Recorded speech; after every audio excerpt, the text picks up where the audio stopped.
를 이제 한번 다뤄볼게요. 황교안을 배신한 한선교? 실제로 한국당의 그 비례대표 후보 순번을 봤더니 미래통합당 쪽에서 보낸 사람들은 20번 안에 든 사람이 없더라. 그리고 한선교가 직접 영입한 인사들이 상위 순번을 차지하고 있더라.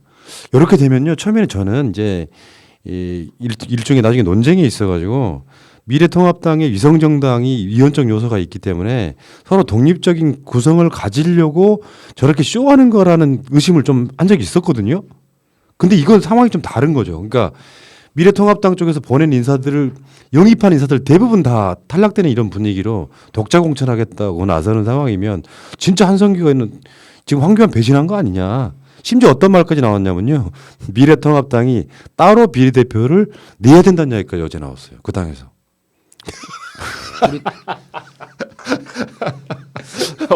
이거야말로 정무비서관께서 이게 정무의 상식을 벗어나는 일이기 때문에 참 어이가 없긴 한데 그 한선교 씨가 당 사무총장을 할 때 황교안 대표 시절에 사무총장을 하는데 사실상 왕따 사무총장이었다 이런 말이 그때 당시에 그쪽 당 자유한국당 그게 사실이었는가 보죠? 그로부터 그 당직자들부터 나오고 한교안 그 당직자들에게 막말을 한 사건이 한 번 있었지 않습니까? 황교안 대표의 일정을 두고 왜 나한테 보고 안 했냐라는 것 때문에 그렇죠, 이제 그렇죠. 역정을 내는 중에서 와중에 이제 욕을 하고 그랬다고 하는데 당시만 해도 호수아비 사무총장이다. 실질적인 실세는 이제 추경호 사무총장이 일정 관리부터 모든 걸 다 한다. 이런 말들이 그 바깥으로 이렇게 소문으로 흘러나왔었는데 네, 거기 조금만 첨언하면은 황교안이 총리실에 있을 때의 그 라인이 자유한국당에 그대로 들어와서 지금 그렇죠. 좌지우지한다. 요거죠 지금. 그렇죠. 그것 때문에 이제 오케이 그럼 나도 한번 보여주겠어. 뭐 이러한 단독 플레이일 가능성도 일부 있는데 예. 그게요.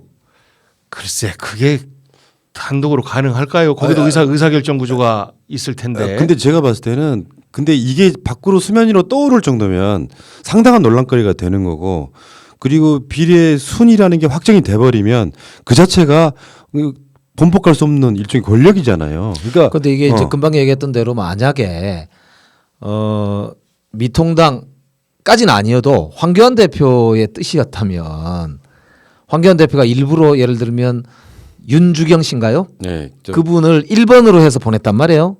근데 21번으로 지금 됐잖아요. 그렇죠.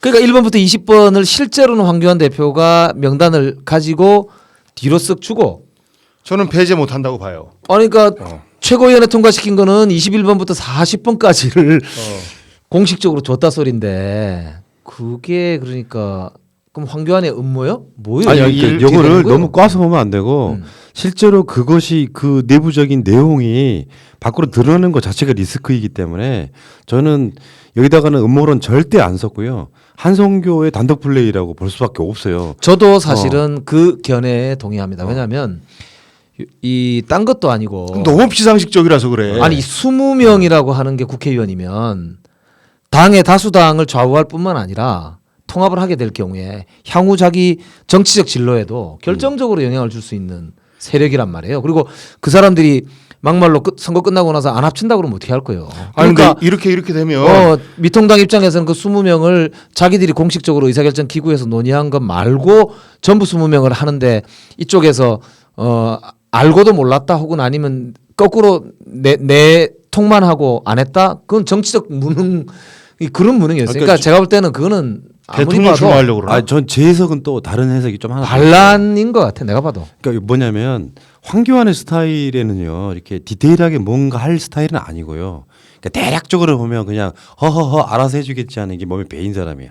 그러니까 한성교 입장에서는 오더를 받은 게 구체적으로 없었던 가능성이 전 되게 높다고 봐요. 그러니까 누구누구를 일본으로 꽂아라 그런 스타일은 아닐 것 같고 황교안 자체는 근데 이거를 너무 자기 위주로 해석해버린 게 아닌가라는 생각도 좀 들고 아까 말씀하신 이 참모총장 시절에 핍박과 서름을 상장 객기를 부려가면서 나도 지금 힘 있어라는 이야기를 간접적으로 시위하는 게 아닌가라는 생각이 드는데 일단 이렇게 되면 아까 나온 이야기처럼 미래통합당이 우리도 최소한 병립형 비례대표는 내야 되는 거 아니냐까지 이야기 나왔다면 이거 말 다 한 거 아니에요? 그러게. 그 실제 그 한선교 씨가 고집을 부리는 거라고 한다면 선거 치르고 그러면 뭐 17명, 18명 이제 자당 의원이 생기는 거 아닙니까? 그때까지 계속 대표일 테고 대표가 출당 안 시켜주면 못 나가는 거잖아요. 그렇지. 당 해체 못 시키면. 못 나가는 거지. 그럼 거기서 당 대표 행세를 이제 군수정당으로서 얼마든지 할 수 있다. 할 수 있지. 아마 그런 피처를 그리고 있는 것은 아닐까. 이제 한 발짝 더 들어가. 그래서 항성교의 반란이 맞다 이 말이야. 그러니까 한 발짝 더 들어가 볼게요. 정상적으로 해석하시면 안 되고 제가 옛날에 상황이 많이 안 좋았을 때 술에 쩔어 산 적이 있어요. 술에 쩔어 살면 사람 심리가 어떻게 되냐면 내가 생각하는 게 필이 한번 꽂히면 그게 맞다고 생각해요. 그러니까 만약에 한성규 이분이 그 습관을 버리지 못하셨다고 하면 자기 감정에 너무 몰입했을 가능성이 저는 있다고 봐요. 그 정상적인 사고를 하는 게 아니라 지금 1번, 2번, 3번 이런 분들이 한성규가 영입하는 인사라는 거 아닙니까? 그러니까 나름대로는 뭐 자기들 뭐 시뮬레이션 돌려보면 20몇 번까지도 가능하다고 하니 저쪽에 그 큰 집의 오다를 거스르지 않는 범위 내에서 내가 내 목에 좀 힘 좀 주고 싶다. 자기 명분을 술 먹고 찾았을 가능성도 있다고 보는 거예요. 한선교 씨가 이제 이번 총선에 출마를 안 하는 결정을 본인 스스로 했겠습니까? 당내에서 누군가 했겠죠. 너 이번에 안 되니까 네가 먼저 스스로 불출마 선언을 해라. 그리고 나서 이 역할을 좀 맡아줘라. 그러니까 눈물을 흘리면서 불출마 선언했잖아요. 예. 나가기 출마하고 싶은데. 그래서 이제 그쪽으로 나가면서 그 인터뷰가 기억나는 게 제가 뭐 누가 마음대로 시킨다고 그래서 시키는 대로 하는 사람이 아니다. 그러니까 자기 재량껏 할 생각이다. 이런 멘트를 했었는데 그때만 해도 말도 안 되는 소리 하고 있네라고들 그 저 멘트를 받아들였을 텐데 실제 현재 이렇게 되고 있다라고 하면 이제 저 예. 미통당에서도 아 뜨거 이거 큰일 났다. 분열의 씨앗이 될 가능성이 높죠. 그러니까 이게 제도가 참 바뀌니까 재미있는 관전 포인트들이 이게 뭡니까 이게 생기는 창피해 거니까요. 죽겠어요. 이게 뭡니까 이게. 아야, 그러니까 이게 참 꼼수를 부린 자승자박이지 정말 그 진짜 그렇게 됐으면 코미디는 좋겠어. 진짜 코미디는 내부적으로 우리 병립형 비례대표는 공천해야 된다고까지 나왔다면 이건 정말 말도 안 되는 것 같고요. 문제는 이건 아니라고 생각해요. 이건 뭐 어느 정도 누구와 공천을 했던 간에 결국에 우호 지분은 열린 그러니까 미래통합당한테 있는 국회의원들이라고 생각하면 이 사람들 원내 교섭단체 안 만드는 게 가장 큰 목표거든요. 이 사람들 원내 교섭단체가 돼버리는 순간 굉장히 많은 부분이 어려워지기 시작하고 그러니까 이게 한마디로 이걸 정리하면 꼴사납다 이렇게 네.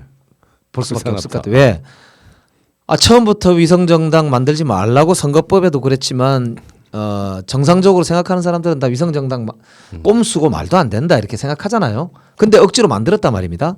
그걸 만들었으면 위성정당이라고 자기들이 불렀으면 질서 있게 하든가. 그도 저도 아니고 국민들이나 지지자들 헷갈리게 이게 도대체 우리 조금 전에도 저희들도 논의를 했습니다만 정치권에 몸담고 있는 사람들도 당황스러울 정도로 저렇게 집안 싸움도 하고 서로 삿대질하고 말이죠. 그다음에 뭐 심지어는 말씀대로 미통당에서 다시 우리 비례대표 내야 되는 거 아니냐 이렇게 할 정도의 이야기가 흘러나올 정도면은 이걸 그냥 할 때는 정말 꼴사납게 그지없는 거죠. 이게 뭡니까 진짜. 보도에 보면은 황교안이 경로했다 그러는데 책상을 쳤을지 소리를 질렀을지 모르겠는데 정말 코미디판으로 가고 있는데 문제는 이 미래 한국당의 뭐 비례대표가 아닌 것 같고요. 제가 봤을 땐 지역구라고 생각해요. 지금 웬만한 쪽에서는 다 탈당 행렬이 계속 이어지고 있거든요. 그러니까 지역구 253개 중에 뭐랄까 잡음이 없는 곳이 없는 것 같고 실제로 지금 언론은 기계적 균형으로 민주당이 뭐 민병두 의원이 탈당하는 이런 한두 군데 뭐 문석균 씨가 뭐 출마한 이런 한두 군데를 제외하고 나면 민주당은 공천은 굉장히 잘하고 있는 부분인데 여기는 지금 뭐 권성동 나가죠.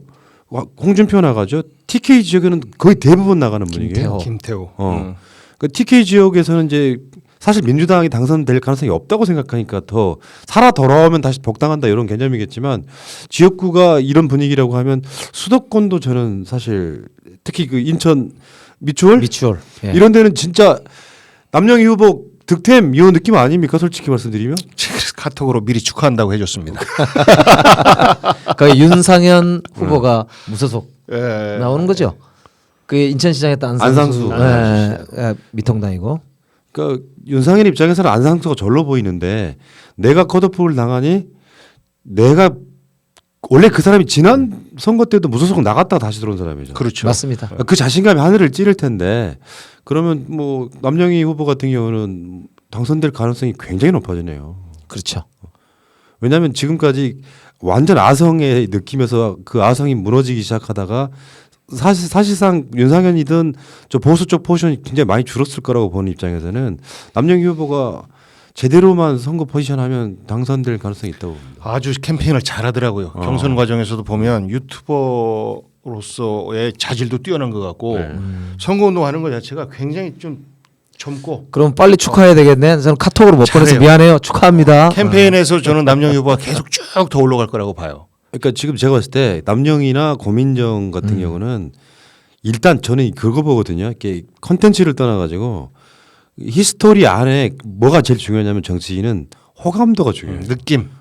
일단 첫 느낌이 중요한데 남영희나 고민정 첫 느낌 되게 좋은 맞아요. 편이거든요. 맞아요. 느낌이 좋으면 내가 컨텐츠를 냈을 때 귀담아 듣는단 말이죠. 그런 과정에서는 어떤 뭐 표현이 좀 그렇긴 합니다만 미추홀에서는 기적이 하나 나오지 않을까라는 생각해 봅니다. 그러니까 사실 정치가 사람들에게 뭐 여러 가지를 줄 수 있지만 요즘 시대 같은 때는 이제 위로와 그러나 꿋꿋함, 그러니까 강함 이런 것보다는 꿋꿋하고 그러면서도 상대방에게 위로와 따뜻함을 줄 수 있는 게 참 필요한 시기 아닌가 싶은데 그런 면에서 보면은 금방 말씀하신 대로 이제 고민정 우리 후보나 남영희 후보나 그러니까 두루두루 참 많이 갖추신 것 같아요. 같이 일할 때도 옆에서 이렇게 보면 참 이렇게 당차면서도 겸손하고 아주 이렇게 부드럽고 이렇게 상대방들 편안하게 해주는 그분 한번 그런 게 있어요. 어느 자리에서 본 적이 있는데 진짜 부침성 좋으시더라고요. 예. 딱 만나는 순간에 이렇게 마음이 그냥 열리게 만드는 그게 있더라고. 자, 홍준표 씨도 지금 무소속으로 이제 아직 탈당은 안 했는데 예비 후보 등록을 수성 의뢰 지금 해놓고 있는 상황이에요. 저는 홍준표 후보가 탈당을 25일 날 한다고 하길래 네. 혹시라도 상임선대위원장이 김종인 씨가 와가지고 마지막 공천권을 행사해주길 바랐던 거 아닌가 그런 생각을 했었거든 잠시. 네. 그런데 득달같이 황교안 씨 대표가 그냥 바로 자기가 단독하게 단독으로 하겠다고 바로 얼빼버리더라고. 그래 속으로 아이고야 요만큼도 너나 신경 써라 그런 거 그러니까, 아닙니까? 그러니까 황교안은 입 다물고 저 종로나 잘하라 그러니까 황교안은 바로 그냥, 그 홍준표 때문에 그런 것보다는 이제 전국을 뛴다는 명분하에 종로에서 내가 떨어졌다는 것을 상쇄시키기 위한 명분 안전장치 만들기구나. 뭐 이렇게 표현하고 어쨌건 저는요 그 수성 의뢰는요 새날이 일찌감치 이렇게 심어둔 굉장히 그 어마어마한 폭발력 가지신 분이 있습니다. 이상식 후보라고. 이상식 후보. 이상식. 예. 그분은 우리가 계속해서 지금 인터뷰도 여러 번 하고 알리고 했거든요. 드디어 덫에 걸렸어요. 홍준표 무소속으로 나가시고 딱 걸렸네. 그러니까 이상식은 어떤 분이냐면은 경찰대 수석 입학했죠. 그래서 대구하고 지금 부산 경찰청장 했는데 50대 초반에 이제 중앙 서울 그러니까 저기 전국 경찰청장 후보였어요. 근데 흐름상 경찰대 경찰대로 가다가 이철성이라고 하는 순경 출신 이제 경찰청장을 밀어야 되는 타이밍에 물을 먹어버린 거예요. 그러니까 50대 초반에 나올 수밖에 없는 상황이었거든요. 뭐 대구 쪽이면 저쪽으로 갈 수도 있는 인물인데 인터뷰를 여러 번 해보니까 전혀 다른 결이에요. 그래서 이상식 후보가 지역 열심히 갈고 이제 밭을 갈았고 그 옆에 수성 갑에는 지금 김부겸 후보가 있지 않습니까?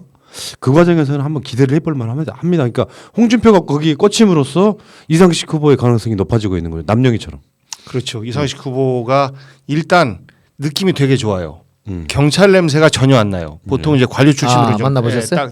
딱딱하고 그런데 그분은 겸손하고 그리고 나이보다 훨씬 젊어 보이고 잘생기고 몸매도 좋아 남자가. 그래서 저는 부산에 있는 우리 여성 유권자들의 마음을 흔들어 놓지 대구, 않을까. 대구. 부산 흔들면 안 돼. 대구부터 흔들고. 대구에 있는 흔들고. 그 우리 저 젊은 유권자들의 마음을 흔들지 않을까. 깜짝 놀랐어요. 근데 이 프로필을 보니까 경찰 출신인 거야. 보통 경찰 출신이면 약간 좀 이렇게 좀 무뚝뚝하기도 하고 뻣뻣하고 원래 직업상에서 나오는 게 딱딱하지 좀, 약간 있는데 약간. 그분은 전혀 그런 게 없더라고요. 그러니까 경찰의 최고의 엘리트인 거죠. 일단 입학도 수석으로 하고 그렇구나. 이런 분이 이제 지역에서 어느 정도 이렇게 바람만 좀 타면 그쪽이 분열된 가운데 가능성이 있을 수 있다고 생각하는데 이상식 후보를 너무 무시하는 거죠. 홍준표가 수성을을 찍었다고 하는 거는 어차피 거긴 자유한국당 그러니까 미래통합당 후보가 나올 거 아니에요. 그럼 제가 봤을 때 30% 이상만 득표해도 가능성이 있다고 봅니다. 그러니까 저는 항상 드리는 말씀이 대구의 김수현 실장 같은 분들이 나갔어야 된다고 생각해요. 저도 그렇습니다. 그러니까 지역 내에 그러니까 뭐 나갈 사람이 없어서 그런 거지 민주당에서야 뭐 공천 안 하고 싶겠어요. 근데 그쪽에 유력한 인사들이 나가지 않으면 의뢰급 포기할 수밖에 없는 여러 가지 분위기가 전 있다고 봐서 사실 김부겸 사실상 혼자 외롭게 뛰는 부분이 있고요. 제가 내일 인터뷰하시는 분이 한 분 계시거든요. 구미에 나가시는 현역 의원이세요. 김현권 의원. 김현권 의원. 그런 분들은 진짜 밀어드리고 싶어요. 네. 그러니까 수도권 어디에 나갈 수도 있지만 나는 험지에 나가겠다라고 이렇게 자기 스스로가 도전하는 거 보면 그런 분들이 노 대통령 같은 정치적인 역정 갖고 있는 분들 아니겠습니까? 이상식 후보의 예를 좀 비유하기가 사람이 좀 마음에 안 들어서 그런데 네. 조경태 한나라당의 조경태 의원이 처음 좀 마음에 안 든다고? 멸치.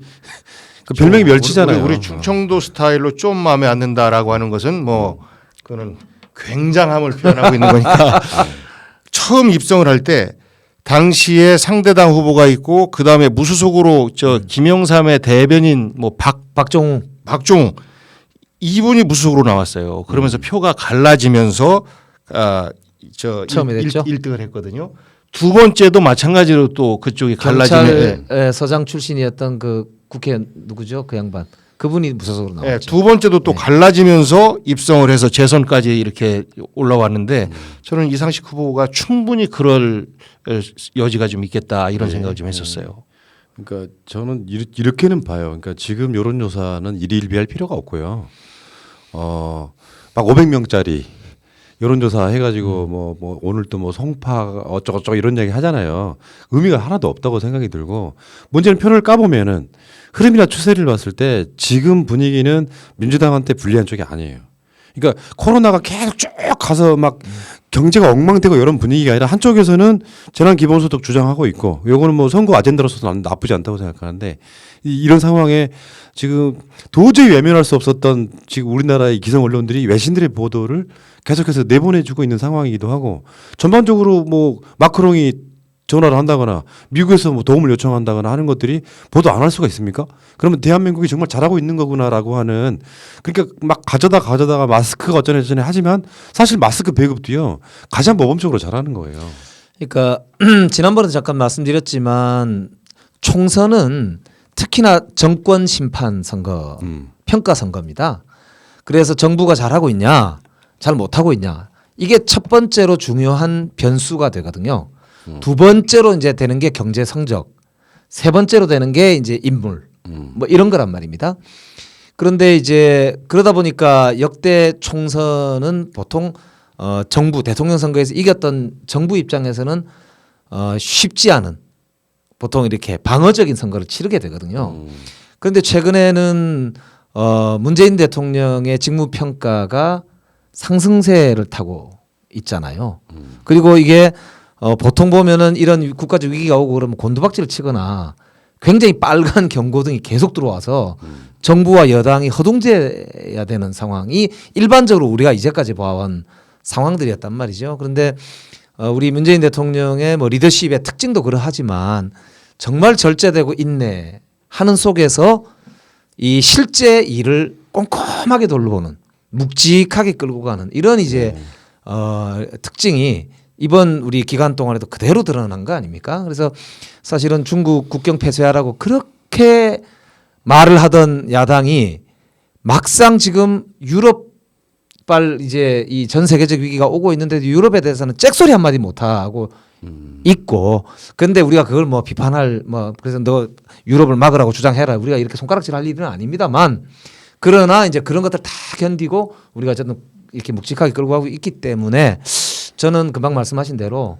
저류의 흐름은 결코 우리에게 불리하지 않다고 생각하고 여기서 문제는 오히려 당이 지금부터 정말로 국민들에게 쏙쏙 꽂히는 그런 이제 정책과 전략, 인물 이런 걸로 겸허하게 이렇게 바닥을 쫙 이렇게 깔아야 되지 않느냐 이제 그런 생각이 예. 들죠. 중국인 입국 반대를 그렇게 떠들다가 지금은 쏙 들어갔는데, 그러니까 우리나라의 특별 입국 절차 이게 또 전 세계 모범이 돼서 각 나라마다 그것을 따라한다라는 거 맞습니다. 아닙니까? 네. 서로 나라를 폐쇄하는 것이 아니고 감염병으로부터 안전한 이동을 하자. 이것이 바로 우리나라에서 시작한 거기 때문에 저는 코로나를 통해서 우리 대한민국의 위상이 굉장히 높아지고 있다라고 생각을 합니다. 예. 그러니까 저는 사실은 이번 게 오히려 이제 기회가 될 공산이 굉장히 크다고 생각해요. 왜냐하면 아까 이제 바이오 헬스 분야에서도 굉장히 큰 진전이 올 거고 당장만 보더라도 진단 키트를 지금 수입하겠다고 우리나라의 물량이 이제 쇄도한다지 않습니까?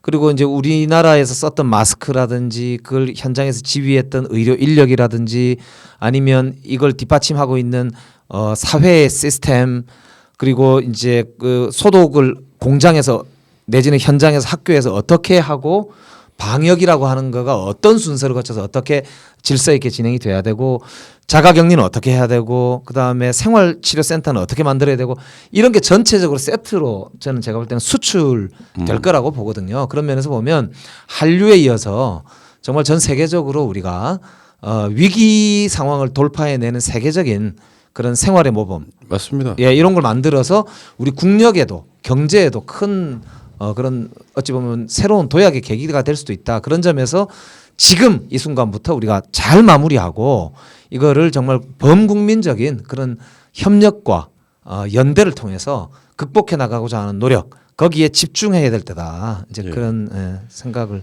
말씀드리고 싶습니다. 제가 몇 년 전부터 해왔던 이야기입니다. 그러면 설사 마음에 안 들면 민주당 말고 자유한국당 부류에게 정권을 줄 거냐? 그건 아니거든요. 그 흔들 수는 있는데 대안이 될 수 없는 이 저들의 그 열악한 현실 그리고 지금 황교안의 리더십이 이 미래통합당 부류와 심지어 한성교회까지도 사실상 배신당하는 그리고 공천 잘못하고 번복하고 이 과정에 저는 이미 이 총선의 승기는 밑바닥에서는 민주당이 굉장히 승기를 일단 잡았다고 보고요. 이런 게 있거든요.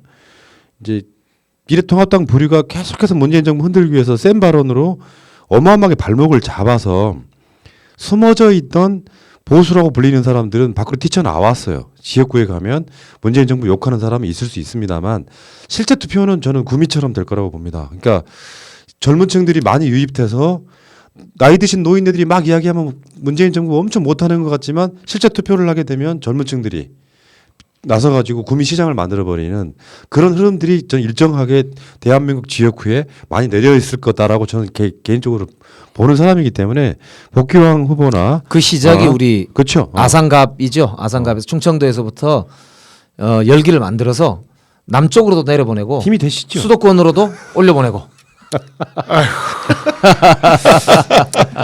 자, 어쨌건 지금 파란 남자들은요. 이제 선거에 본격적으로 들어가야 되기 때문에 불규